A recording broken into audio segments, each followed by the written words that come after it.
சபரிமலை சீசனை ஒட்டி சென்னையில் இருந்து 2 மாதங்களுக்கு சிறப்பு ரயில்கள் அறிவிக்கப்பட்டிருக்கின்றன. சபரிமலை செல்லும் பக்தர்களின் வசதிக்காக சென்னையிலிருந்து கேரள மாநிலம் கொல்லத்திற்கு 50 சிறப்பு ரயில்கள் இயக்கப்பட உள்ளன. சபரிமலை ஐயப்பன் கோயிலில் இந்த ஆண்டிற்கான மண்டலகால பூஜை வரும் 17ஆம் தேதி தொடங்க உள்ளது. இதனை முன்னிட்டு சென்னை எழும்பூர் கொல்லம் இடையே வரும் 14ஆம் தேதி முதல் ஜனவரி 16ஆம் தேதி வரை வாரந்தோறும் வெள்ளிக்கிழமை மாலை 4:30 மணிக்கு சிறப்பு ரயில் இயக்கப்பட உள்ளது. இதேபோன்று சென்னை சென்ட்ரலில் இருந்து கொல்லத்திற்கு வரும் 16ஆம் தேதி முதல் ஜனவரி 18ஆம் தேதி வரை ஞாயிற்றுக்கிழமை தோறும் இரவு 11:50 மணிக்கு சிறப்பு ரயில் புறப்படும். நவம்பர் 19ஆம் தேதி முதல் ஜனவரி 21ஆம் தேதி வரை வாரந்தோறும் புதன்கிழமை மாலை 3:10 மணிக்கு சென்னை சென்ட்ரலில் இருந்து புறப்படும் சிறப்பு ரயில் மறுநாள் காலை 6:40 மணிக்கு கொல்லம் சென்றடையும் என்று அறிவிக்கப்பட்டுள்ளது. அதேபோன்று நவம்பர் 20ஆம் தேதி முதல் ஜனவரி 22ஆம் தேதி வரை வாரந்தோறும் வியாழக்கிழமை இரவு 11:50 மணிக்கு சென்ட்ரலில் இருந்து கொல்லத்திற்கு சிறப்பு ரயில் இயக்கப்பட உள்ளது. மேலும் சென்னை சென்ட்ரலில் இருந்து நவம்பர் 22ஆம் தேதி முதல் ஜனவரி 24ஆம் தேதி வரை கொல்லத்திற்கு வாரந்தோறும் சனிக்கிழமை இரவு 11:50 மணிக்கு சிறப்பு ரயில் இயக்கப்பட உள்ளதாக தெற்கு ரயில்வே அறிவித்துள்ளது. இந்த சிறப்பு ரயில்களுக்கான முன்பதிவு நாளை தொடங்க உள்ளதாக தெற்கு ரயில்வே தெரிவித்துள்ளது. தமிழ்நாட்டில் ஒரு சில இடங்களில் அதிகபட்ச வெப்பநிலை இயல்பை விட 4 டிகிரி செல்சியஸ் வரை அதிகமாக இருக்கலாம் என்று வானிலை மையம் தெரிவித்துள்ளது. மத்திய கிழக்கு வங்கக்கடல் மற்றும் அதனையொட்டிய மியான்மர் கடலோரப் பகுதிகளில் புதிதாக காற்றழுத்த தாழ்வு பகுதி உருவாகி இருப்பதாக கூறியுள்ள வானிலை மையம் இது வடக்கு வடமேற்கு திசையில் நகர்ந்து மியான்மர் மற்றும் வங்கதேச கடற்கரையொட்டி நகரக்கூடும் என்று கணித்துள்ளது. கிழக்கு திசை காற்றின் வேக மாறுபாடு காரணமாக தமிழ்நாட்டில் 2 நாட்களுக்கு மிதமான மழை பெய்ய வாய்ப்புள்ளது என்றும் வெப்பநிலையை பொறுத்தவரை தமிழ்நாடு, புதுச்சேரி மற்றும் காரைக்காலில் ஒரு சில இடங்களில் ஞாயிறு மற்றும் திங்கட்கிழமைகளில் அதிகபட்ச வெப்பநிலை இயல்பை விட 4 டிகிரி செல்சியஸ் அதிகமாக இருக்கக்கூடும் என்றும் தெரிவிக்கப்பட்டுள்ளது.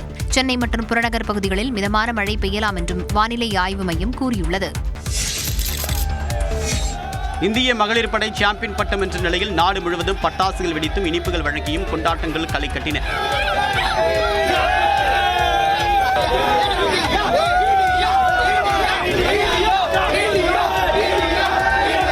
மும்பையில் வான வேடிக்கைகளை தெரிக்கவிட்டு ரசிகர்கள் மனமகிழ்ந்தனர்.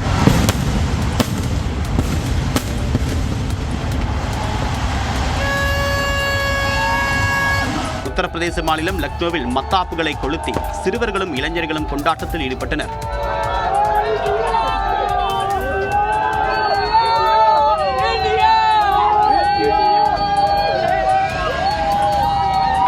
டெல்லியில் குழந்தைகள் முதல் பெரியவர்கள் வரை ஆனந்தத்தில் திளைத்தனர்.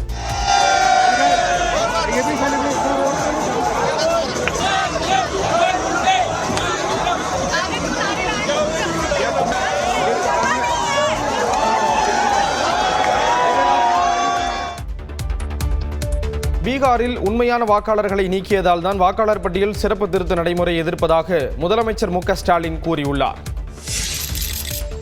வாக்காளர் பட்டியல் சிறப்பு தீவிர திருத்த பணிகள் குறித்து முதலமைச்சர் மு.க.ஸ்டாலின் தலைமையில் நடைபெற்ற அனைத்துக் கட்சி கூட்டத்தில் 49 கட்சிகள் பங்கேற்றன. தமிழ்நாடு உட்பட 12 மாநிலங்கள் மற்றும் யூனியன் பிரதேசங்களில் SIR எனப்படும் வாக்காளர் பட்டியல் சிறப்பு தீவிர திருத்தம் மேற்கொள்ளப்படும் என்று தேர்தல் ஆணையம் அறிவித்துள்ளது. இதற்கான கணக்கெடுப்பு பணிகள் வரும் செவ்வாய்க்கிழமையன்று ஆரம்பமாகின்றன. இந்நிலையில் வாக்காளர் பட்டியல் சிறப்பு தீவிர திருத்தத்திற்கு திமுக கூட்டணி கட்சிகள் கடும் எதிர்ப்பு தெரிவித்துள்ளன. மேலும் SIR குறித்து ஆலோசிக்க திமுக சார்பில் அதிமுக, பாஜகவை தவிர்த்து 60 கட்சிகளை அனைத்துக் கட்சி கூட்டத்திற்கு அழைத்தனர்.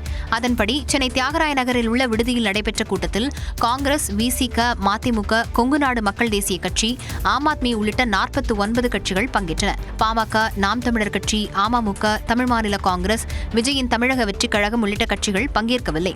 தேமுதிக சார்பில் பார்த்தசாரதியும், ஜான் பாண்டியனின் தமிழக முன்னேற்றக் கழகத்தின் சுதாகரும் கூட்டத்தில் பங்கேற்றனர். வாக்காளர் பட்டியல் தீவிர திருத்தம் மூலம் மக்களின் வாக்குரிமையை பறிக்கும் அபாயம் இருப்பதாக முதலமைச்சர் மு.க.ஸ்டாலின் குற்றம் சாட்டியுள்ளார். சென்னை தியாகராய நகரில் நடைபெற்ற அனைத்துக் கட்சி கூட்டத்தில் பேசிய முதலமைச்சர் மு.க.ஸ்டாலின் மக்களின் வாக்குரிமையை பறிக்கும் விதமாகவும் அவர்களை அச்சுறுத்தும் நோக்கிலும் பீகாரை போன்று தமிழ்நாட்டிலும் வாக்காளர் பட்டியல் தீவிர திருத்தம் மேற்கொள்ளப்படவிருப்பதாக குறிப்பிட்டார். இதுக்கு எதிரான தமிழ்நாட்டோட உணர்வை வெளிப்படுத்த வேண்டியது இன்றைய முக்கிய தேவை. நேர்மையான தேர்தலை நடத்த உண்மையான வாக்காளர் பட்டியல் அவசியம் என்பதை மறுக்கவில்லை என கூறிய முதலமைச்சர், ஆனால் அதற்கான உரிய கால அவகாசத்தை வழங்க வேண்டும் என்றும் வலியுறுத்தியுள்ளார். பதற்றமில்லாத சூழல்ல தான் அதை செய்ய முடியும். மாறாக தேர்தலுக்கு சில மாதங்கள் இருக்கிற நிலையில முழுமையான திருத்தப் பணிகள் செய்ய நினைக்கிறது உண்மையான வாக்காளர்களை நீக்குவதற்கான தந்திரம் மட்டுமே. பீகாரில் உண்மையான வாக்காளர்களை நீக்கியதால் தான் இந்த நடைமுறையை எதிர்ப்பதாகவும் முதலமைச்சர் ஸ்டாலின் கூறினார். சிறப்பு வாக்காளர் பட்டியல் திருத்தத்தை தேர்தல் ஆணையம் நிறுத்தி வைக்கவில்லை என்றால் அனைத்துக் கட்சிகளும் உச்சநீதிமன்றத்தில் வழக்குகள் தாக்கல் செய்வது என அனைத்துக் கட்சி கூட்டத்தில் தீர்மானம் நிறைவேற்றப்பட்டது. உச்சநீதிமன்றத்தில் உள்ள எஸ்ஐஆர் வழக்கில் இறுதி தீர்ப்பு வராத நிலையில் தமிழ்நாட்டில் தீவிர வாக்காளர் பட்டியல் திருத்தம் மேற்கொள்வது ஜனநாயக விரோதமானது என்று குற்றம் சாட்டப்பட்டுள்ளது. இது தமிழ்நாட்டு மக்களின் வாக்குரிமைக்கு எதிரான செயல் என்றும் கூறப்பட்டுள்ளது.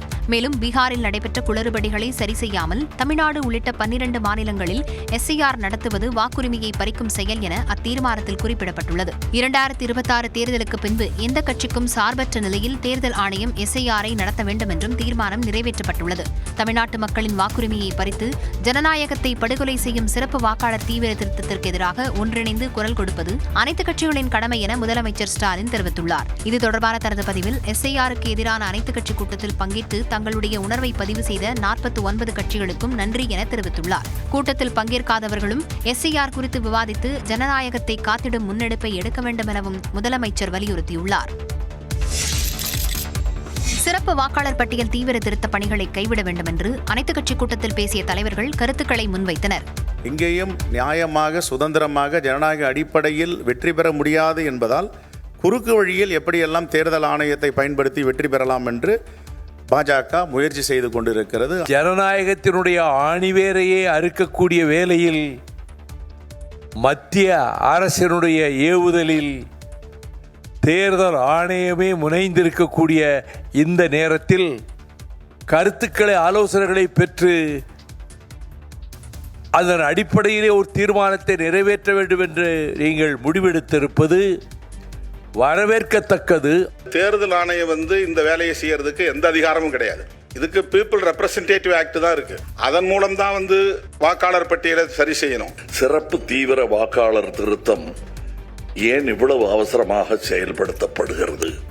இந்த அவசரத்தினால்தான் பீகாரில் 65 லட்சம் வாக்காளர்களின் பெயர்கள் பட்டியலிலிருந்து நீக்கப்பட்டு அவர்கள் வாக்களிக்கும் உரிமையை இழந்துள்ளார்கள்.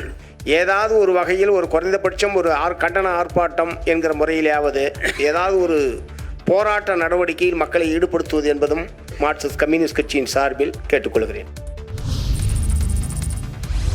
வாக்காளர் பட்டியல் சிறப்பு தீவிர திருத்த பணியில் வாக்குச்சாவடி முகவர்கள் அனைவரும் பங்கேற்பதை உறுதி செய்ய அதிமுக பொதுச் செயலாளர் எடப்பாடி பழனிசாமி அறிவுறுத்தியுள்ளார். சென்னை ராயப்பேட்டையில் உள்ள அதிமுக தலைமை அலுவலகத்தில் பொதுச் செயலாளர் எடப்பாடி பழனிசாமி தலைமையில் கட்சியின் தகவல் தொழில்நுட்ப அணியின் கலந்தாய்வு கூட்டம் நடைபெற்றது.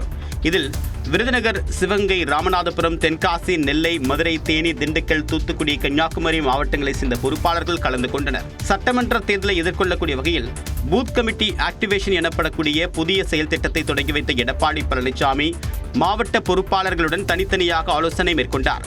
அதைத் தொடர்ந்து செவ்வாய்க்கிழமை தொடங்க உள்ள வாக்காளர் சிறப்பு தீவிர திருத்த பணிகளின் சாதக பாதங்கள் குறித்தும் ஆலோசனை மேற்கொண்டார். வாக்காளர் சிறப்பு தீவிர திருத்த பணிகளில் கவனமாக பணியாற்ற வேண்டும், எஸ்ஐஆர் பணியில் வாக்குச்சாவடி முகவர்கள் அனைவரும் பங்கேற்பதை உறுதி செய்ய வேண்டும் என்றும் தகவல் தொழில்நுட்ப பொறுப்பாளர்களுக்கு எடப்பாடி பழனிசாமி வலியுறுத்தினார். கட்சி பாகுபாடு இன்றி இறந்தவர்களின் பெயர்கள் மற்றும் 2 இடங்களில் பட்டியலில் உள்ள பெயர்களை நீக்க நடவடிக்கை எடுக்கவும் அறிவுறுத்தினார். மாலையில் தஞ்சாவூர், நாகை, மயிலாடுதுறை, திருச்சி, திருவாரூர், பெரம்பலூர், அரியலூர், புதுக்கோட்டை, கடலூர், விழுப்புரம், கள்ளக்குறிச்சி மாவட்ட பொறுப்பாளர்களுடன் எடப்பாடி பழனிசாமி ஆலோசனை நடத்தினார். எஸ்ஐஆர் எதிர்ப்பு கூட்டம் திசை திருப்பக்கூடிய நாடகம் என்று நயினார் நாகேந்திரன் விமர்சித்திருக்கூடிய நிலையில் எஸ்ஐஆரை வாக்கு அரசியல் லாபத்திற்காக திமுக பயன்படுத்திக் கொள்ள நினைப்பதாக விஜய் குற்றம் சாட்டியுள்ளார். இது தொடர்பாக தன்னுடைய எக்ஸ் பக்கத்தில் பதிவேற்றக்கூடியவர், பாஜக மாநில தலைவர் நயினார் நாகேந்திரன் மக்கள் குறைகளை தீர்க்க ஒருபோதும் அனைத்து கட்சி கூட்டத்தை கூட்டாத முதலமைச்சர் மக்களை மடைமாற்ற நாடகம் நடத்துவதாக விமர்சித்துள்ளார். பல்லாண்டு காலமாக தொடர்ந்து நடைபெறக்கூடிய வாக்காளர் பட்டியல் சிறப்பு தீவிர திருத்தத்தை ஏதோ அநியாயமானது போல காட்சிப்படுத்தி மழை வெள்ள பாதிப்பு, ஊழல், விவசாயிகள் படக்கூடிய அல்லல் ஆகியவற்றை மறைத்து குளிர்காய முயற்சிப்பது இனியும் செல்லாது என்று கூறியுள்ளார்.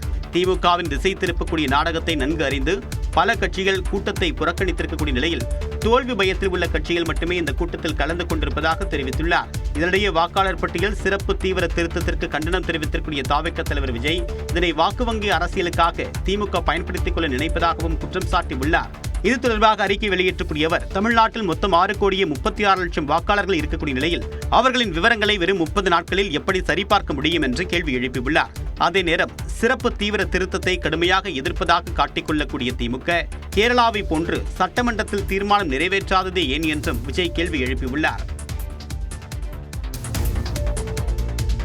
CMS-03 செயற்கைக்கோள் வெற்றிகரமாக விண்ணில் நிலைநிறுத்தப்பட்டது. S200 motors ignited plus 5 seconds.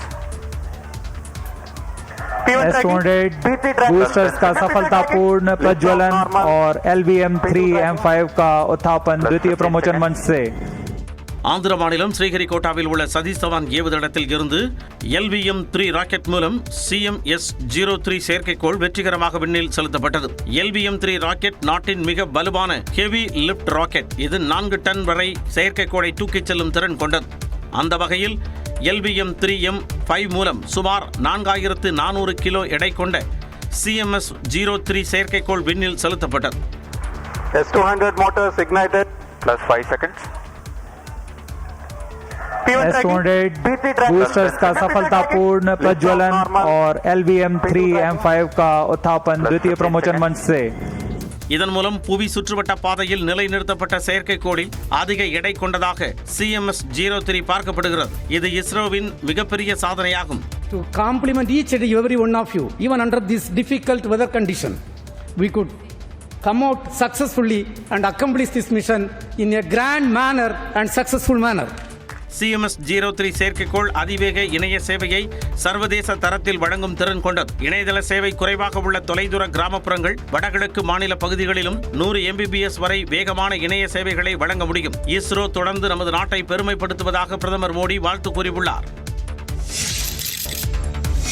Congress RJD கூட்டணி தேர்தல் அறிக்கையில் பொய் வாக்குறுதிகளை அள்ளி வீசியுள்ளதாக பிரதமர் மோடி விமர்சித்துள்ளார். சட்டமன்ற தேர்தல் நடைபெறவுள்ள பீகாரின் அர்ரா என்ற இடத்தில் பரப்புரையில் பிரதமர் மோடி ஈடுபட்டார். அப்போது கும்பமேளாவை தேவையற்றது என ராஷ்டிரிய ஜனதா தளமும் சத் பூஜைகளை நாடகம் என காங்கிரசும் விமர்சித்ததாக குற்றம் சாட்டினார். हमारी आस्था को अपमानित करने वालों को बिहार कभी माफ नहीं करेगा.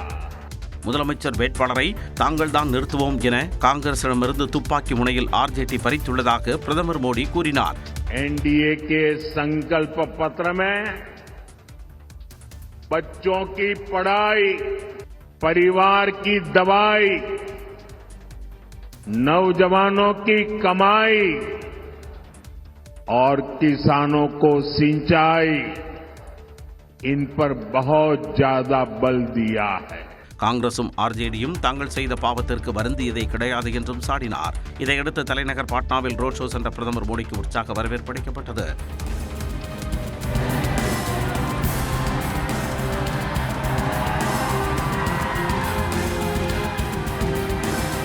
பெண்கள் ஆரத்தி எடுத்தும் பூக்களை தூவியும் வரவேற்பு அளித்தனர்.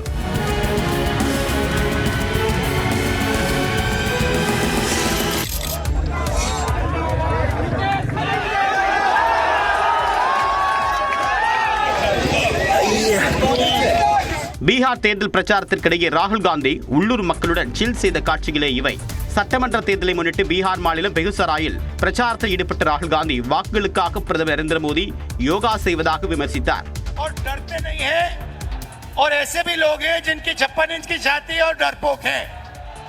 பிரச்சாரத்திற்கிடையே குளத்தில் நீச்சல் அடித்தும் உள்ளூர் மக்களுடன் இணைந்து பாரம்பரிய முறையில் மீன்பிடித்தும் ராகுல் காந்தி மகிழ்ந்தார்.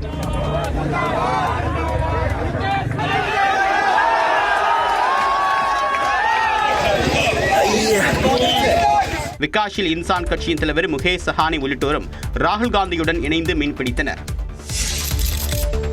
தென்காசி மாவட்டத்தின் குற்றாலத்தில் வார விடுமுறையொட்டி குவிந்த சுற்றுலா பயணிகள் அருவிகளில் ஆர்ப்பரித்து வரும் தண்ணீரில் குளித்து மகிழ்ந்தனர். சீசன் முடிவுற்ற நிலையிலும் குற்றால அருவியில் குளிப்பதற்கு சுற்றுலா பயணிகளின் வருகை நாளுக்கு நாள் அதிகரித்து வருகிறது. சீசன் முடிஞ்சுமே நல்லா தண்ணி விழுது. நாங்கள் எல்லாரும் குளிச்சு வந்து என்ஜாய் பண்ணிட்டோம். நீங்களும் கண்டிப்பாக வாங்க. கூட்டம் இருக்கதா செய்யுது. பழைய குற்றாலத்தில் மட்டும் குளிக்க விடலை, மற்ற எல்லா இடத்துலையும் நல்லா குளிக்கலாம். பிரதான அருவியான குற்றால மெயினருவி, ஐந்தருவி, புலியருவி, சிற்றருவி உள்ளிட்ட அருவிகளில் குளிக்க அனுமதிக்கப்பட்ட நிலையில் சுற்றுலா பயணிகள் குளித்து மகிழ்ந்தனர். 5 ஃபால்ஸ் இங்கே மெயின் அருவியில் நிறைய தண்ணி இருக்கு. சிற்றருவிலாம் கொஞ்சம் கம்மியாக தான் வருது. இது நல்லா இருக்குங்க, நல்லா அருவி. இன்னைக்கு நல்லா என்ஜாய் பண்ணுறதுக்கு நல்ல டைம் இன்னைக்கு. பழைய குற்றால அருவியில் பராமரிப்பு பணிகள் நடைபெறுவதையொட்டி குளிக்க அனுமதிக்காததால் சுற்றுலா பயணிகள் ஏமாற்றமடைந்தனர். ஞாயிற்றுக்கிழமை வார விடுமுறை தினத்தையொட்டி சுற்றுலா தலங்களில் மக்கள் கூட்டம் அலைமோதியது. இயற்கை எழில் கொஞ்சம் கொடைக்கானலில் குவிந்த சுற்றுலா பயணிகள் குணா குகை, பில்லராக், பயன்மரச்சோலை, மோயர் சதுக்கம் உள்ளிட்ட சுற்றுலா தலங்களை கண்டு ரசித்தனர்.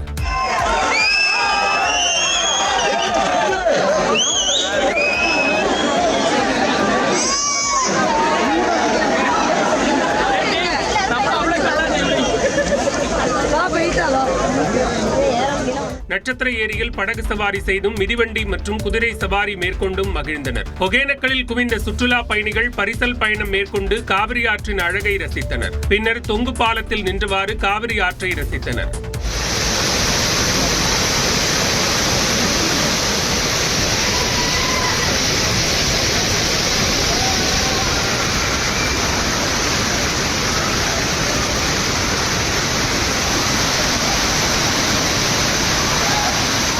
கன்னியாகுமரியில் உள்ள திற்பரப்பு அருவியில் வெள்ளப்பெருக்கு குறைந்ததை தொடர்ந்து 9 நாட்களுக்கு பிறகு கட்டுப்பாடுகளுடன் குளிக்க அனுமதிக்கப்பட்டது. சுற்றுலா பயணிகள் குடும்பத்துடன் குளித்து மகிழ்ந்தனர். விஜய் பரப்புரை கூட்ட நெரிசலில் 41 பேர் உயிரிழந்தது தொடர்பாக கரூரில் 15 பேரிடம் சிபிஐ விசாரணை நடத்தியிருக்கிறது. கரூர் கூட்ட நெரிசல் தொடர்பாக தாவேக தலைமை அலுவலகத்தில் சிபிஐ அதிகாரிகள் இன்று விசாரணை மேற்கொள்ள உள்ளதாக தகவல் வெளியாகியுள்ளது. கரூரில் கடந்த செப்டம்பர் 27ஆம் தேதி தாவேக தலைவர் விஜய் பரப்புரையின் போது ஏற்பட்ட கூட்ட நெரிசலில் சிக்கி 41 பேர் உயிரிழந்தனர். இந்த வழக்கை உச்சநீதிமன்ற உத்தரவுப்படி சிபிஐ விசாரணை நடத்தி வருகிறது. அதன்படி சம்பவம் நடைபெற்ற வேலுச்சாமிபுரத்தில் 3 லேசர் கருவிகள் மூலமாக 2 நாட்கள் அளவீடு செய்யப்பட்டது. இதையடுத்து வேலுச்சாமிபுரம் பகுதியில் உள்ள வணிக நிறுவனங்கள், கடைகள் மற்றும் உயிரிழந்த 41 பேர் குடும்பத்தினர், உறவினர்கள், காயமடைந்தவர்கள் என 306 பேருக்கு சிபிஐ சம்மன் அனுப்பியுள்ளதாக தெரிகிறது. அதில் வேலுச்சாமிபுரத்தில் உள்ள பெட்ரோல் பங்க், ஜவுளி கடை, செல்போன் கடை, மெக்கானிக் கடை, கறிக்கடை உரிமையாளர் என்று 15 பேர் சிபிஐயின் தற்காலிக அலுவலகமான கரூர் சுற்றுலா மாளிகையில் விசாரணைக்கு ஆஜராகி விளக்கம் அளித்தனர். நேற்று காலை 9 மணியிலிருந்து விசாரணைக்கு ஆஜரான வணிகர்கள் மாலை 5 மணிக்கும் விசாரணையை முடிந்து சென்றனர். மேலும் கரூர் காமராஜபுரம் பகுதியில் வசிக்கக்கூடிய ராம்குமார் என்பவரின் வீட்டிற்கு சிபிஐ அதிகாரிகள் சென்று விசாரணை மேற்கொள்ள சென்ற போது அவர் இல்லாத நிலையில் தாய் தந்தையிடம் ராம்குமார் குறித்து விசாரணை மேற்கொண்டனர். இந்நிலையில் தாவேக தலைமை அலுவலகத்தில் சிபிஐ அதிகாரிகள் இன்று விசாரணை மேற்கொள்ள இருப்பதாக தகவல் வெளியாகியுள்ளது.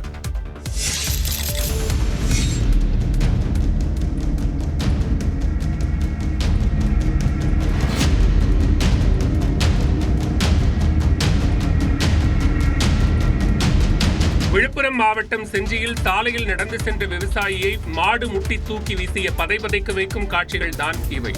செஞ்சியை அடுத்த மணியம்பட்டு கிராமத்தைச் சேர்ந்தவர் விவசாயி முத்து. சனிக்கிழமையன்று இவர் செஞ்சி 4 முனை சந்திப்பில் சாலையோரம் நடந்து சென்று கொண்டிருந்தார்.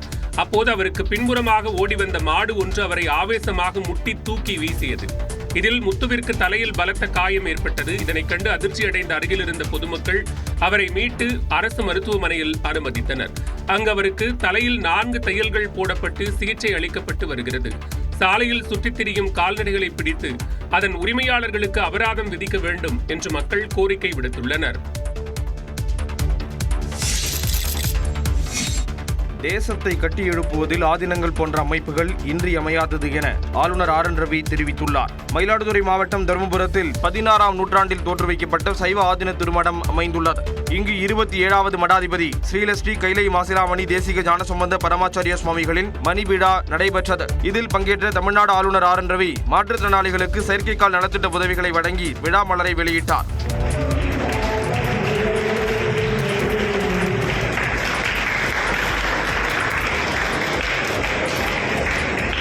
விழாவில் சிறப்புரையாற்றிய ஆளுநர் ரவி, ரிஷிகளும் துறவிகளும் ஆயிரக்கணக்கான ஆண்டுகளாக தேசத்தின் ஆன்மீகம் மற்றும் கலாச்சார தொடர்ச்சியை எவ்வாறு நிலைநிறுத்தினர் என்பதை குறிப்பிட்டார். அந்த பாரம்பரியம் தற்போது ஆதீனம் போன்ற அமைப்புகளால் முன்னெடுத்து செல்லப்படுவதாக கூறினார். During the British time, when they were all out to destroy our culture and identity, our language, this Adinam promoted, not only preserved, but promoted the language, Tamil language, Tamil culture. ஆன்மீக கடமைகள் நீங்களாக ஆதீனங்கள் தரமான கல்வி, சுகாதாரம் மற்றும் நலத்திட்ட முயற்சிகள் மூலம் சமூகத்துக்கு தீவிரமாக சேவையாற்றி வருவதாக ஆளுநர் ஆர் என் ரவி தெரிவித்தார்.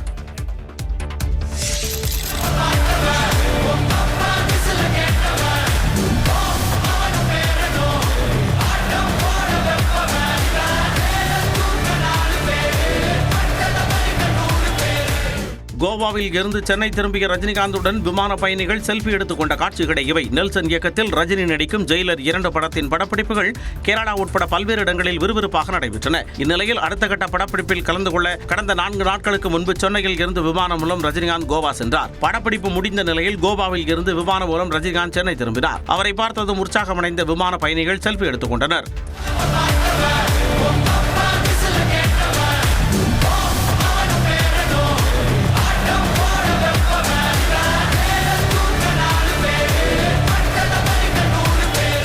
சன் பிக்சர்ஸ் தயாரிக்கும் ஜெயிலர் 2 திரைப்படம் அடுத்த ஆண்டு ஜூன் மாதம் வெளியாகும் என்று எதிர்பார்க்கப்படுகிறது. ஆந்திராவில் 9 பேரை பலிவாங்கிய கோயில் கூட்ட நெரிசல் சம்பவம் கடவுளின் செயல் என்று கோயிலின் உரிமையாளர் சர்ச்சை கருத்து தெரிவித்துள்ளார். ஸ்ரீகாக்குளம் மாவட்டத்தின் காசிபுக்கா நகரில் புதிதாக கட்டப்பட்ட வெங்கடேஸ்வர சுவாமி கோயிலில் சனிக்கிழமையன்று ஏகாதசி சிறப்பு வழிபாட்டின் போது ஏற்பட்ட நெரிசலில் சிக்கி குழந்தை உட்பட 9 பேர் உயிரிழந்தது பெரும் அதிர்வலைகளை ஏற்படுத்தியது.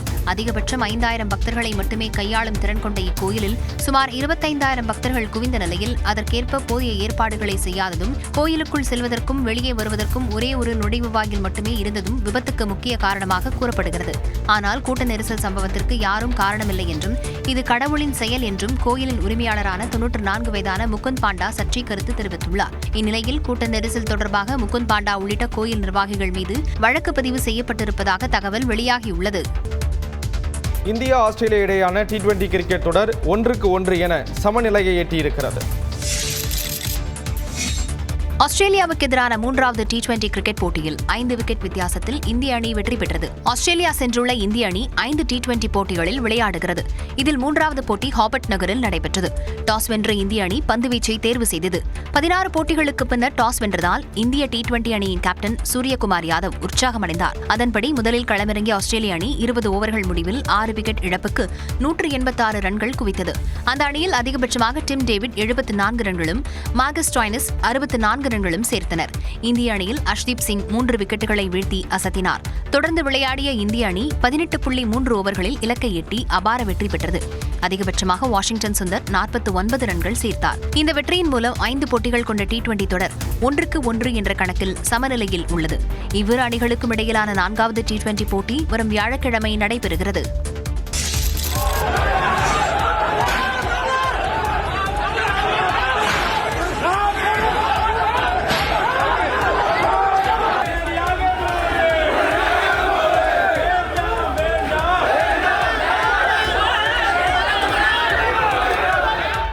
கன்னியாகுமரி மாவட்டம் இரணியல் பகுதியில் அரசு பள்ளி அருகில் செயல்பட்டு வரக்கூடிய டாஸ்மாக் மதுபான கடை அகற்ற வேண்டும் என்று வலியுறுத்தி கடையை திறக்க விடாமல் நாம் தமிழர் கட்சியினர் முற்றுகை போராட்டத்தில் ஈடுபட்டனர். இரணியல் சந்திப்பு பகுதியில் அரசு பள்ளி அருகிலேயே உள்ள டாஸ்மாக் கடை அகற்ற பள்ளி நிர்வாகம் மற்றும் அந்த பகுதி பொதுமக்கள் மாவட்ட ஆட்சியரிடம் பலமுறை புகார் அளித்ததாக கூறப்படுகிறது. ஆனால் எந்த நடவடிக்கையும் எடுக்காதால் பள்ளி மாணவர்கள் ஆசிரியர்கள் காலை மாலை வேளைகளில் டாஸ்மாக் கடை வழியாகவே பள்ளிக்கு சென்று வர வேண்டிய நிலை உள்ளது.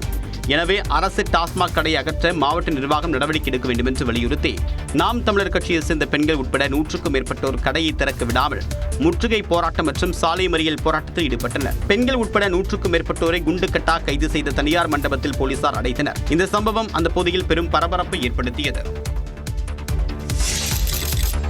திருவள்ளூர் மாவட்டம் பள்ளிப்பட்டு அருகே பத்திரப்பதிவு எடுத்தர் வீட்டில் 100 சவரன் நகை 2 கிலோ வெள்ளி கொள்ளையடிக்கப்பட்டது பரபரப்பை ஏற்படுத்தியுள்ளது. கர்லம்பாக்கம் கிராமத்தைச் சேர்ந்த பழனி பத்திரப்பதிவு எழுத்தாளராக உள்ளார். இவர் ஆந்திர மாநிலம் நகரில் வசிக்கும் தனது மகள் வீட்டிற்கு 2 நாட்களுக்கு முன்பு சென்றிருந்தார். இந்நிலையில் பழனியின் வீட்டு கதவு உடைக்கப்பட்டிருப்பதை பார்த்து அக்கம்பக்கத்தினர் அவருக்கு தகவல் அளித்துள்ளனர். அதைத் தொடர்ந்து பழனி தனது வீட்டிற்கு வந்து பார்த்தபோது பீரோவில் வைத்திருந்த 100 சவரன் நகை 2 கிலோ வெள்ளி 2 லட்சம் ரூபாய் ரொக்கம் விலை உயர்ந்த பட்டுப்புடவைகள் கொள்ளையடிக்கப்பட்டதை கண்டு அதிர்ச்சி அடைந்தார். தகவல் அறிந்து வந்த பொதட்டூர்பேட்டை காவல் நிலையத்தினர் கைரேகை நிபுணர்கள் மற்றும் பொம்படாய் உதவியுடன் தடயங்களை சேகரித்து கொள்ளையர்களை தேடி வருகின்றனர்.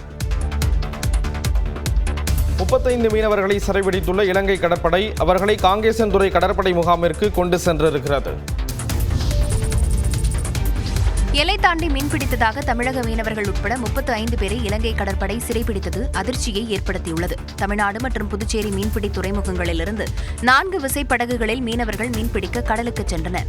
ஆழ்கடலில் மீன்பிடித்துக் கொண்டிருந்த போது அங்கு வந்த இலங்கை கடற்படையினர் எல்லை தாண்டி மீன்பிடித்ததாக கூறி 4 விசைப்படகுகளில் இருந்த 31 மீனவர்களை கைது செய்தனர். இதேபோன்று நாட்டுப்படகையும் அதிலிருந்த 4 மீனவர்களையும் இலங்கை கடற்படையினர் சிறைப்பிடித்தனர். கைது செய்யப்பட்ட 35 மீனவர்களை காங்கேசன்துறை கடற்படை முகாமிற்கு அழைத்துச் சென்று விசாரித்து வருகின்றனர். விசாரணைக்கு பின்னர் மீனவர்கள் 35 பேரும் யாழ்ப்பாணம் மீன்வளத்துறை அதிகாரிகளிடம் ஒப்படைக்கப்பட்டு நீதிமன்றத்தில் ஆஜர்படுத்தி சிறையில் அடைக்கப்படுவார்கள் என இலங்கை கடற்படை தரப்பில் தெரிவிக்கப்பட்டுள்ளது. கைது செய்யப்பட்ட மீனவர்கள் நாகை, காரைக்கால் பகுதியைச் சேர்ந்தவர்களாக இருக்கலாம் என கூறப்படுகிறது. விருதுநகர் மாவட்டம் ராஜபாளையத்தில் நூற்பாலை கிடங்கில் ஏற்பட்ட தீ விபத்தில் 10 லட்சம் ரூபாய் மதிப்பிலான பஞ்சு மூட்டைகள் எரிந்து சேதமாகின. மலையடிப்பட்டி அழகை நகரில் குருநாதன் என்பவர் சிறிய அளவிலான நூற்பாலை நடத்தி வருகிறார். இந்நிலையில் அங்கு 2ஆம் ரக எண்ணூல் தயாரிப்பதற்காக கிடங்கில் சேமித்து வைக்கப்பட்டிருந்த பஞ்சு மூட்டைகளில் திடீரென தீ பற்றியது. வெயிலின் தாக்கம் காரணமாக அடுத்தடுத்த மூட்டைகளில் பரவியதால் கிடங்கு முழுவதும் தீ பரவி கொழுந்துவிட்டு எரிந்தது. மலையடிப்பட்டி ஜெயஜோதி மில்கிட்ட பெரிய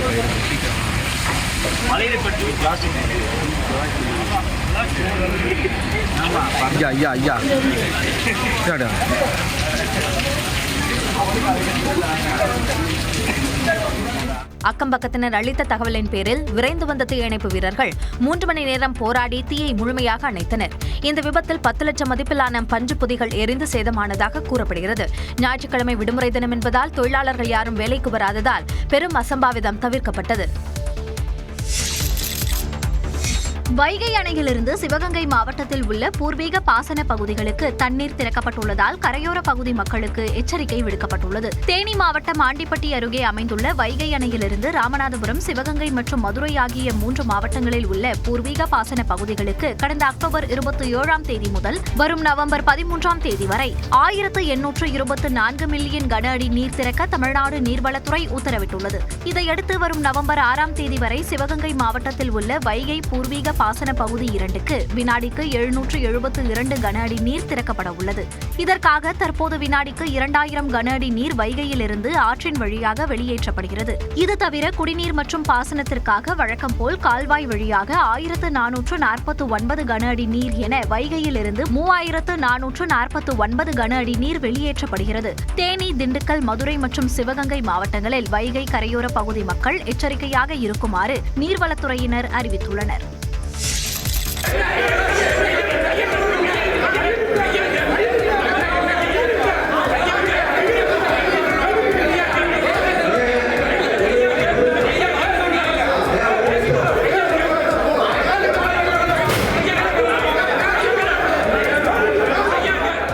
நெல்லையில் சட்டவிரோத கல்குவாரிகளால் ஏற்படும் பாதிப்புகள் தொடர்பாக அறப்போர் இயக்கம் நடத்திய கருத்தரங்கில் நிகழ்ந்த மோதல் காட்சிகள்தான் இவை. சட்டவிரோத குவாரிகளால் ஏற்படும் பிரச்சினைகள் குறித்து நெல்லையில் அறப்போர் இயக்கம் ஒருங்கிணைப்பாளர் ஜெயராமன் தலைமையில் கருத்து கேட்பு கூட்டம் நடைபெற்றது. இதில் பொதுமக்கள் மற்றும் விவசாயிகள் கலந்து கொண்டு தங்களது கருத்துக்களை தெரிவித்தனர். கல்குவாரி உரிமையாளர்கள் இதற்கு எதிர்ப்பு தெரிவித்து கடும் வாக்குவாதத்தில் ஈடுபட்டதுடன் நாற்காலிகளை வீசி எறிந்ததால் பதற்றம் நிலவியது. இந்த மோதலில் உயர்நீதிமன்ற வழக்கறிஞரும் அறப்போர் இயக்கத்தின் சட்ட ஆலோசகருமான சுரேஷ் படுகாயமடைந்தார். தாக்குதல் சம்பவம் தொடர்பாக ஒருவரை காவல்துறையினர் பிடித்து விசாரித்து வருகின்றனர். தங்களது கருத்துக்களை கேட்காமல் அறப்போர் இயக்கத்தினர் அவதூறு பரப்புவதாக குவாரி உரிமையாளர்கள் குற்றஞ்சாட்டியுள்ளனர். அவர் முழுக்க கேரளாவில் பின்னணியாக கொண்டு இயங்கும் ஒரு கல்குவாரியின் பின்னணியில் இருந்துட்டு இதை அவங்க இவரை செயல்படுத்துகிறாரு. இவங்க அவங்களுக்கு செயல்பாட்டுக்கு தகுந்தபடி செய்கிறாரு. இதை தான் நாங்கள் குறையாக சொல்ல வந்தோம். அவங்க எங்களை பேச விட மாட்டாங்க. தாக்குதல் சம்பவம் குறித்து காவல்துறையில் புகார் அளித்திருப்பதாக கூறியுள்ள அறப்போர் இயக்க ஒருங்கிணைப்பாளர் ஜெயராம் வெங்கடேசன் உடனடியாக தாக்குதல் நடத்திய குண்டர்களை கைது செய்ய வேண்டும் என்று வலியுறுத்தியுள்ளார். தாக்குதலில் ஈடுபட்டவர்கள் மீது சட்ட நடவடிக்கை மேற்கொள்ள வேண்டும் என்றும் தென் மாவட்டங்களில் நடக்கும் சட்டவிரோத கல்குவாரிகளை மூட வேண்டும் என்றும் பூவுலகின் நண்பர்கள் அமைப்பு வலியுறுத்தியுள்ளது. அதிமுகவிலிருந்து நீக்கப்பட்ட செங்கோட்டையன் நாளை மறுநாள் மீண்டும் செய்தியாளர்களை சந்திக்க உள்ளதாக தகவல் வெளியாகியிருக்கிறது. அதிமுகவின் அடிப்படை உறுப்பினர் பதவியிலிருந்து தாம் நீக்கப்பட்டதை எதிர்த்து 2 நாட்களில் வழக்கு தொடருவது குறித்து சட்ட நிபுணர்களுடன் செங்கோட்டையன் ஆலோசனை நடத்தியதாக தகவல் வெளியாகியுள்ளது. அதிமுகவை ஒன்றிணைக்க வேண்டுமென போர்க்குடி தூக்கிய முன்னாள் அமைச்சர் செங்கோட்டையனின் பதவிகளை அக்கட்சி பொதுச் செயலாளர் EPS பறித்தார்.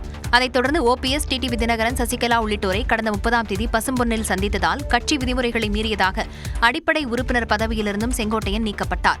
இதை எதிர்த்து வழக்கு தொடர உள்ளதாக செங்கோட்டையன் அண்மையில் கூறியிருந்த நிலையில் ஈரோடு மாவட்டம் கோபிச்செட்டிப்பாளையத்தில் சட்ட நிபுணர்களுடன் அவர் ஆலோசனை மேற்கொண்டார். அப்போது வரும் 5ஆம் தேதிக்கு பிறகு தங்கள் ஆதரவாளர்கள் மற்றும் மாவட்ட செயலாளர்களுடன் OPS, டிடிவி தினகரன், சசிகலாவுடன் இணைந்து ஆலோசனை நடத்துவது குறித்து விவாதிக்கப்பட்டதாக கூறப்படுகிறது. கோடநாடு கொலை கொள்ளை வழக்கை தீவிரப்படுத்துவது தொடர்பாகவும் செங்கோட்டையன் ஆலோசனை நடத்தியதாக தகவல்கள் தெரிவிக்கின்றன. நவம்பர் 5ஆம் தேதிக்கு பிறகு மீண்டும் செய்தியாளர்களை செங்கோட்டையன் சந்திக்க உள்ளதாகவும் கூறப்படுகிறது. இதையொட்டி கோவையிலிருந்து விமானம் மூலம் திங்கட்கிழமை காலை செங்கோட்டையன் சென்னை வரவிருப்பதாகவும் தகவல் வெளியாகியுள்ளது.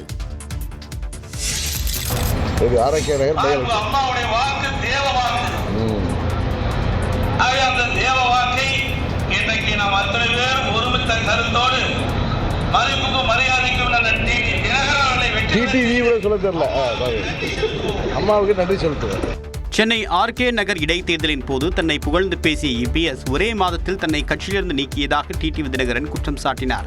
திருச்சியில் செய்தியாளர்கள் சந்தித்த அவர் தமிழ்நாட்டில் வாக்காளர் பட்டியல் தீவிர திருத்தத்தால் பாதிப்பு வராது என்று கூறினார். பட் அங்கே பீகாரில் நீங்கள் சொல்கிற மாதிரி மத்திய அரசுக்கு ஆதரவான ஆட்சி ஏதோ தில்லு முள்ளு பண்ணியிருக்காங்கன்னு வச்சுங்க. இங்கே எப்படி பண்ண முடியும்? இங்கே நடப்பது திமுக ஆட்சி தானே. இந்த ஆட்சியில் என்ன தப்பு பண்ணிட முடியாது? எல்லா கட்சிகளும் விஜிலண்டாக தானே இருக்க போகிறோம் நாங்கள். கோடநாடு வழக்கில் இபிஎஸ் A1 குற்றவாளியாக இருந்தால் பிடித்து உள்ளே போடுங்கள் என்று திண்டுக்கல் சீனிவாசன் கூறியதற்கும் பதிலளித்தார். அதான் திண்டுக்கல் சீனிவாசன் தானே அவருக்கு எவ்வளோ அவர் ஆசையை சொல்கிறார் பார்த்தீங்களா இல்லையா? முடிச்சு போடுங்க இந்த பழனிசாமியை, நான் மந்திரியாக இருக்கிறப்ப என்னை பல முறை எடுத்துருவேன் மிரட்டினாரு. இபிஎஸ் அணைய போகின்ற விளக்கு என்பதால் பிரகாசமாக எரிவதாகவும் குறித்து விமர்சித்தார்.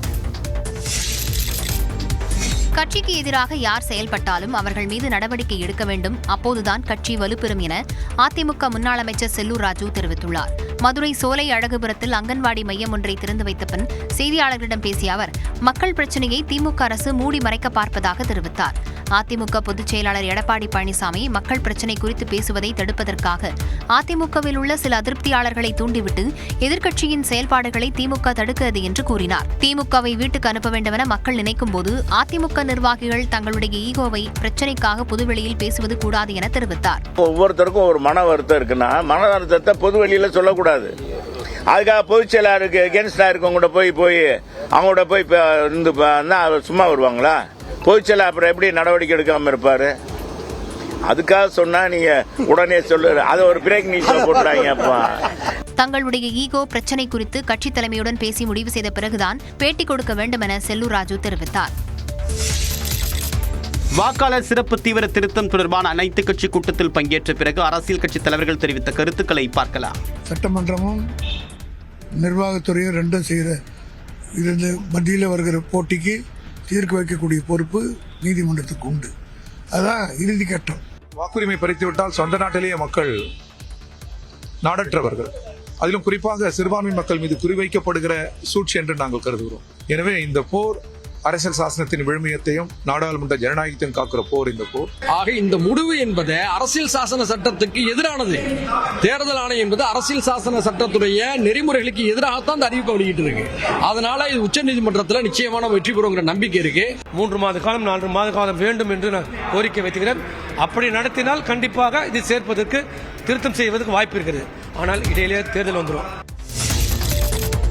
வாக்காளர் பட்டியலில் இறந்தவர்களின் பெயர்கள் நீக்கப்படுவதை தடுக்கவே வாக்காளர் பட்டியல் சிறப்பு திருத்த பணியை திமுக எதிர்ப்பதாக பாமக வழக்கறிஞர் பாலு குற்றஞ்சாட்டியுள்ளார். சென்னையில் செய்தியாளர்களிடம் பேசிய அவர் வாக்காளர் பட்டியல் சிறப்பு திருத்தத்திற்கு எதிராக அனைத்துக் கட்சி கூட்டம் என்ற பெயரில் கூட்டணி கட்சி கூட்டத்தை திமுக நடத்தி இருப்பதாகவும் விமர்சித்தார். திமுகவினுடைய அனைத்துக் கட்சி கூட்டம் என்பதே தேவையற்றது. ஆனாலும் அவர்கள் மீது பல்வேறு ஊழல் குற்றச்சாட்டுகள், பல்வேறு விதமான விமர்சனங்கள் ஆளும் கட்சியின் மீது வரக்கூடிய இந்த சூழலில் அதை மடைமாற்றம் செய்வதற்காக இந்த கபட நாடகத்தை திராவிட முன்னேற்றக் கழக அரசு செய்து கொண்டிருக்கிறது. வாக்காளர் பட்டியல் சிறப்பு திருத்தம் என்பது ஒரு சாதாரணமான நடவடிக்கைதான் என்றும் பாலு கூறினார். திராவிட முன்னேற்றக் கழகத்தை பொறுத்தவர்களும் இறந்தவர்கள் வாக்குகளை பதிவிடுவதில் வல்லமை பெற்றவர்கள். எனவே அந்த திருத்தங்கள் நடந்துவிடக் கூடாது என்பதற்காகத்தான் திமுக இதை செய்து கொண்டிருக்கிறார்கள். வரும் சட்டமன்ற தேர்தலில் திமுக படுதோல்வி அடையும் என்றும் பாலு கூறினார். வார விடுமுறையை ஒட்டி நாகை மாவட்டம் வேளாங்கண்ணியில் சுற்றுலாப் பயணிகளின் வருகை அதிகரித்து காணப்பட்டது. கீழ்திசை நாடுகளில் லூர்து நகரம் என்று அழைக்கப்படக்கூடிய வேளாங்கண்ணி புனித ஆரோக்கிய மாதா பேராலயத்தில் வெளிமாவட்ட மற்றும் மாநிலங்களில் இருந்து வந்த சுற்றுலாப் பயணிகள் வழிபாடு செய்தனர். குடும்பத்தினர் மற்றும் நண்பர்களுடன் கடற்கரையில் குளித்து மகிழ்ந்தனர். மேலும் பழைய மாதா கோவில், விடியற்காலை விண்மீன் ஆலயம், நடத்திட்டு உள்ளிட்ட இடங்களையும் சுற்றுலாப் பயணிகள் கண்டு ரசித்தனர். இதேபோன்று புதுச்சேரி சக்கரபாணி ஆற்றின் படுக்கை அணையில் ஏராளமான மக்கள் குளித்து மகிழ்ந்தனர். வடகிழக்கு பருவமழை காரணமாக வீடூர் அணை நிரம்பி உபரிநீர் திறக்கப்பட்டிருப்பதால் சங்கராபரணி மற்றும் தென்பெண்ணை ஆற்றில் வெள்ளம் பெருக்கெடுத்து ஓடுகிறது.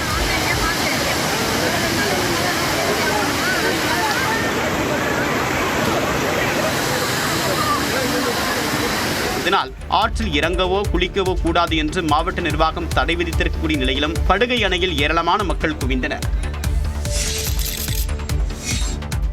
திருவள்ளூர் அருகே மழைநீருடன் கலந்து கழிவுநீர் தேங்கியுள்ளதால் பொதுமக்கள் அவதியடைந்துள்ளனர். திருவள்ளூர் மாவட்டம் சிவாய்ப்பேட்டை ரயில் நிலையம் அருகே உள்ள கேடிஜி நகர் குடியிருப்பு பகுதியை கடந்த 10 நாட்களாக மழைநீர் சூழ்ந்துள்ளதாக கூறப்படுகிறது.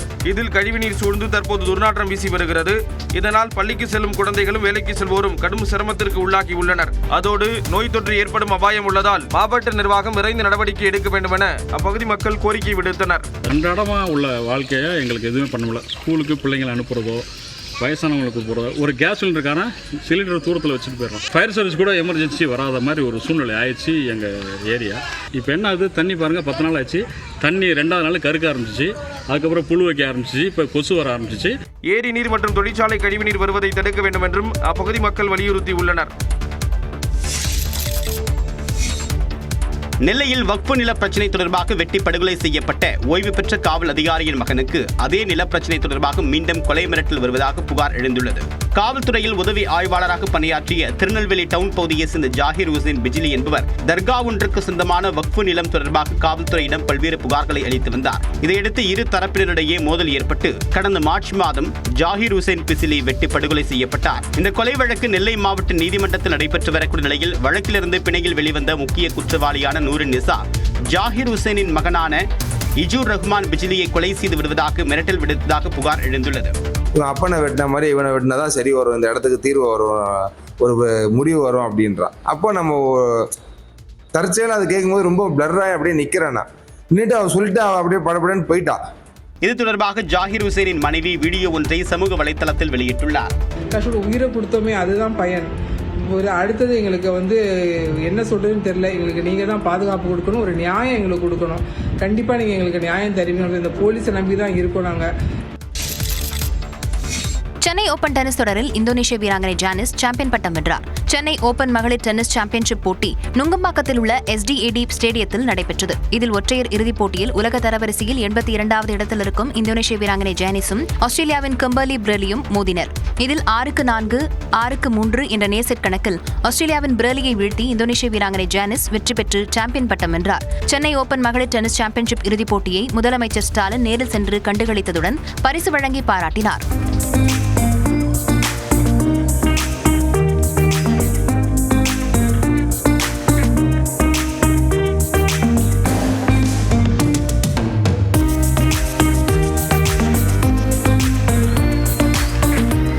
தமிழ்நாட்டில் பீகார் மக்கள் தொடர்ந்து துன்புறுத்தலுக்கு உள்ளாவதாக பிரதமர் பேசியிருப்பது அவர் வகிக்கும் பதவிக்கு அழகா என திமுக நாளேடான முரசொலி கேள்வி எழுப்பியிருக்கிறது. தமிழ்நாட்டில் பீகார் மக்கள் துன்புறுத்தலுக்கு ஆளாவதாக கூறியதை பிரதமர் நரேந்திர மோடி திரும்பப் பெற வேண்டும் என்று திமுக நாளேடான முரசொலியில் வலியுறுத்தப்பட்டுள்ளது. இது தொடர்பாக வெளியாகி இருக்கும் கட்டுரையில் பீகாரில் தோல்வி உறுதி என்பது பிரதமர் மோடிக்கு தெரிந்துவிட்டதாக குறிப்பிடப்பட்டுள்ளது. இதனால் பிளவுவாத அராஜக குஜராத் பாணியை பிரதமர் அறிவித்துவிட்டதாக சாடியுள்ளது.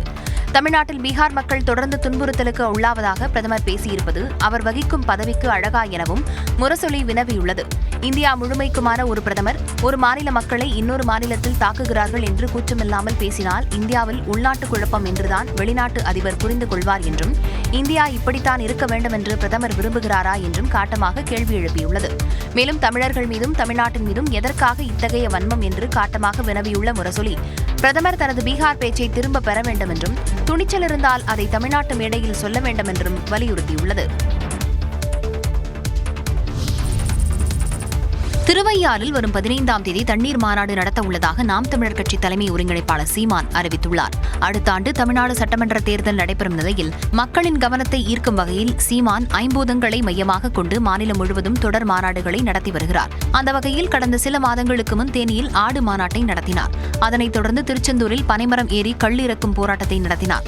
அதன்பின் தருமபுரி மாவட்டத்தில் கடந்த செப்டம்பர் 27ஆம் தேதி மலைகளின் மாநாட்டை நடத்தினார். அந்த வரிசையில் வரும் 15ஆம் தேதி தஞ்சாவூர் மாவட்டம் திருவையாறு அடுத்த பூதலூரில் தண்ணீர் மாநாடு நடத்த உள்ளதாக சீமான் அறிவித்துள்ளார். முன்னதாக கடந்த அக்டோபர் 5ஆம் தேதி திருச்செந்தூர் சென்ற சீமான் அங்கு கடல் மாநாடு நடத்துவது குறித்து ஆய்வு செய்தார். அதன்படி கடல் மாநாடு முதலில் நடத்தப்படும் என எதிர்பார்க்கப்பட்ட நிலையில் திடீரென திருவையாறில் தண்ணீர் மாநாடு நடத்துவதாக சீமான் அறிவிப்பு வெளியிட்டுள்ளார்.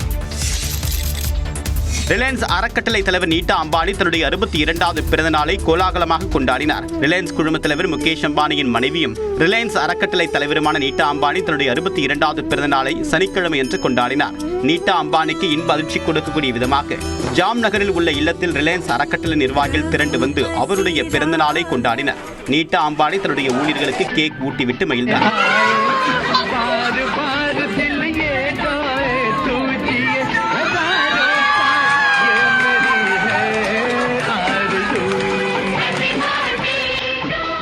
மேலும் அங்குள்ள கோவிலில் தன்னுடைய கணவருடன் நீட்டா அம்பானி மனமுருக வழிபாடு நடத்தினார்.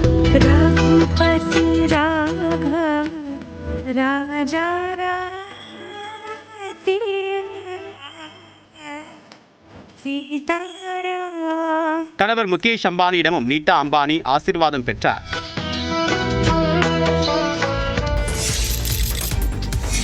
நலம் காக்கும் ஸ்டாலின் முகாம்களில் இதுவரை 73,73,717 பேர் பயனடைந்திருப்பதாக மருத்துவம் மற்றும் மக்கள் நல்வாழ்வுத்துறை அமைச்சர் மா சுப்பிரமணியன் தெரிவித்துள்ளார்.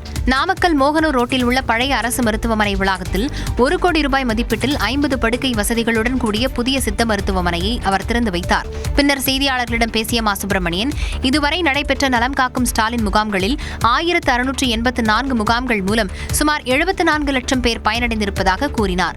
2012 மற்றும் 2013 ஆண்டுகளில் டெங்குவால் 66 பேர் உயிரிழந்தனர் என்றும் கடந்த 11 மாதங்களில் டெங்குவுக்கு 18,000 பேர் சிகிச்சை பெற்று வந்த போதும் வெறும் 9 பேர் மட்டுமே இறந்துள்ளதாகவும் தெரிவித்தார். சித்த மருத்துவத்திற்கு உரிய முக்கியத்துவம் உள்ள மாவட்டமான நாமக்கல், கொல்லிமலை போன்ற பிரசித்தி பெற்ற இடங்களை பெற்றிருக்கிற இந்த மாவட்டத்தில் சித்த மருத்துவக் கல்லூரி ஒன்று அமையப்பட வேண்டுமானால் சித்த மருத்துவமனை ஒன்று 2 ஆண்டுகளாவது 60 படுக்கை வசதிகளோடு சிறப்பான பயன்பாட்டில் இருந்திருக்க வேண்டும் என்பது விதிமுறைகளில் ஒன்று. நாமக்கல்லில் படிப்படியாக 2 ஆண்டுகளில் சித்த மருத்துவக் கல்லூரி அமைக்கப்படும் என்றும் கொல்லிமலையில் சித்த மருத்துவ ஆராய்ச்சி மையம் அமைக்கப்படும் என்றும் அமைச்சர் கூறினார்.